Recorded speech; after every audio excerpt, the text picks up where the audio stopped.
Hey everyone, welcome to a new segment called Tony Explains in 10 Minutes. Today, I explain the Kurds in 10 minutes. So, I'm not an expert. I got my Wikipedia page open for reference. But I have followed a lot of news, and the Kurds are in it fairly often. So, maybe some of you out there are wondering this whole deal about people are talking about, oh, we're pulling out of northern Syria, we're abandoning our Kurdish allies. Well, it's a little more complicated than that.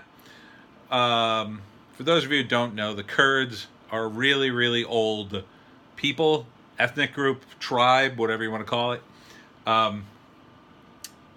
There is evidence to suggest they go back as far as 3000 BC in terms of a group, although they probably really weren't called the Kurds then. That really doesn't start to show up until about 900 AD. Still pretty old. I mean, you're talking 1,000 years at least. So maybe 4,000, 1,000, 4,000, 5,000 years of history there. And they've not. They never really had their own kingdom or country. I mean, prior to the concept of a nation state, they kind of had some kingdoms, kind of, but not really, because it was all, who had the most swords and could hold the most land kind of thing. So in the 20th century, 21st century, we had a Kurdish population and we still do, the biggest in the world is in Turkey. And that is a large minority in Turkey. The estimates are like 14 to 20 million, something like that. Is that what I'm reading correctly? Yeah, I think so. Yeah, 14 to 20 million, give or take. The next biggest population is in Iran. It's 8 to 12 million. Iraq, 5 to 8 million. And then Syria, 2 to 3 million. 3.5 million. So that's a lot of Kurds. There's a push for Kurdish nationalism, and they want to break away in Turkey. Obviously, the Turks don't want to give up their land, and again, their skirmishes go back thousands of years. And in the modern era, the Bush #1, HW, sort of lent his support verbally to the Kurds during the first Iraq War dust-up, and then later Saddam Hussein crushed them brutally. He had crushed them brutally before with chemical weapons, which the United States may or may not have had a part in helping him get. So the Kurds got screwed back then. They got screwed after the Iraq War, and I think one other time before today, where a lot of people are saying, oh, you're screwing the Kurds again. Well, thing is, Kurds don't have a country. They basically run northern Iraq now, which could be their country in the future, because Iraq, prior to Saddam Hussein and the previous leaders, it was only a country in that the British decided, okay, this is Iraq. And it was really three groups, Sunni, Shia, and Kurds. I believe that's the division. And, it caused a lot of problems. There were also Christians there and a few other minority groups.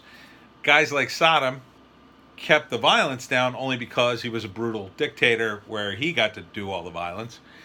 And so ironically, they all got along under Saddam, but now that since the genie has been uncorked, they're kind of killing each other.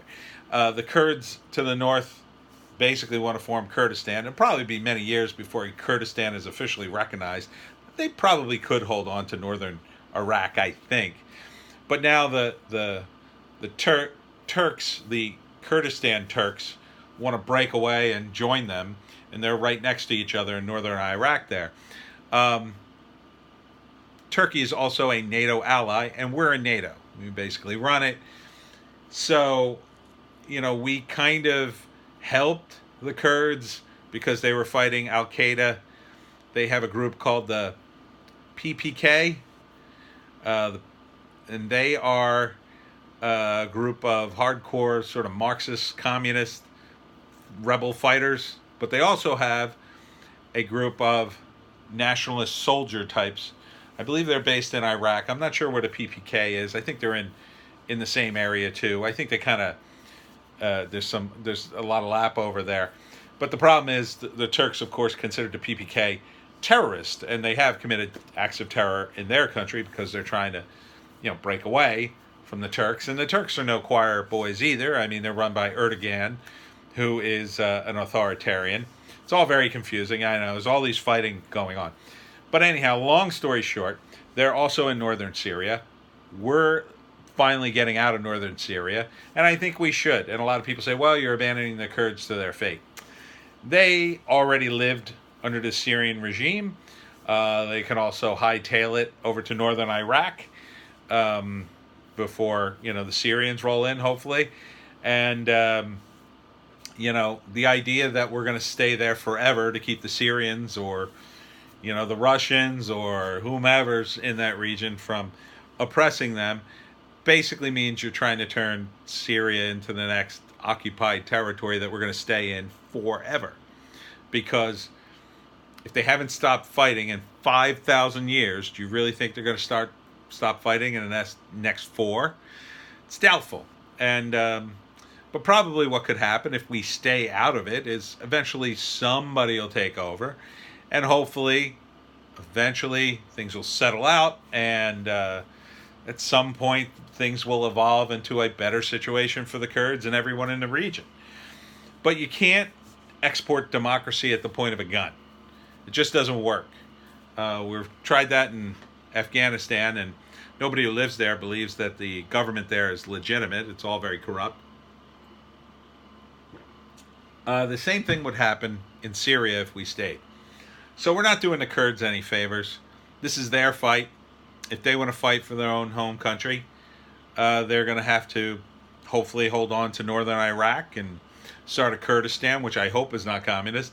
And hopefully there'll be peace in the region. But typically when people intervene, whether it's us or another foreign power, there's always going to be fallout from it, and there's always going to be problems. So I think we should leave these people alone. I think we should leave everybody alone that's not bothering us.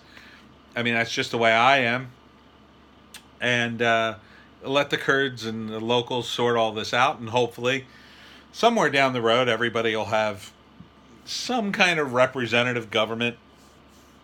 It might not be in 2 years and 10 years. It might not even be in 20 years. But eventually, if you leave people alone long enough, they'll work out something. And we got our own problems. And it's not that we dislike the Kurds or don't want to help people. It's just that when we try to help people, especially militarily, we end up causing more problems, right? I mean, really, Al Qaeda is a result of our foreign policy in Afghanistan back in the 80s. We created a group to fight the Soviets, and then they eventually morphed into Al Qaeda, and look how much problems they caused. And then they morphed into ISIS, and look how many problems they caused. So we have to stop this pattern of creating problems for ourselves and go back to what we do best, which is, being America, being capitalist swine and making money. And I would just love to stop bombing people, including the Kurds. I don't think we should give them weapons, but I don't think we should bomb them. I think we should just encourage, hey, Syrians, if these guys are cool, be cool with them. Say that to the Russians. I mean, the Russians are a federation now. Hopefully, they're definitely way more moderate than they were when they were the Soviet Union. And now, hopefully, they will moderate the Syrians to some degree since they're allies. And one day when we have peace with the Russians and the Syrians, we could just have lots of cool trade. And wouldn't that be nice? And that trade helped bring down the Soviet Union. So if it brought down the Soviet Union and created the Russian Federation today, which is a lot more welcoming and opening of many things than the Soviet Union ever was, then I think we'll be in much better shape. And I think in the long run, the Kurds will benefit. So, that's the Kurds in 10 minutes. I hope it was enlightening. Thank you.